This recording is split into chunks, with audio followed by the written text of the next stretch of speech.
Today I'm going to balance a small 10-foot diameter set of blades.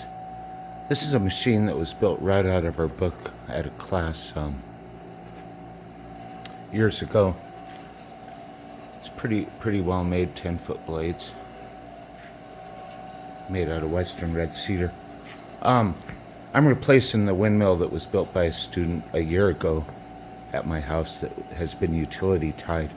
We had extreme winds, upwards of 100 miles per hour last week, and the blades failed on that machine.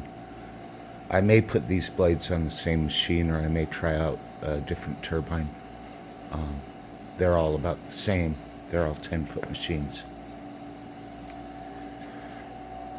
I'm balancing these today with a bubble weight, and the cool thing about a bubble weight is it kind of tells you exactly where the weight needs to go. So I know I need some weight right here.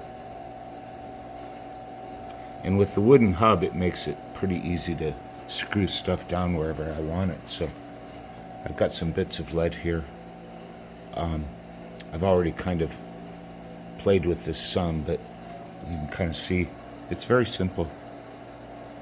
I just want to hang it by dead center here and make sure there's no friction. I'll even put a little drop of oil in here.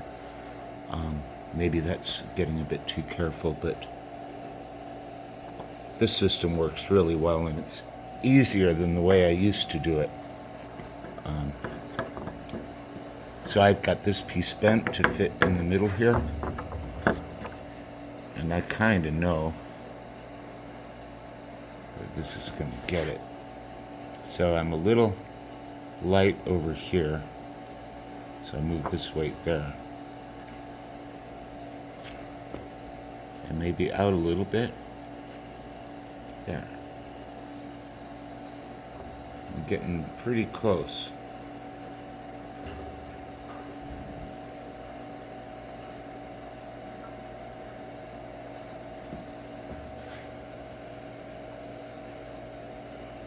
That's getting right in there.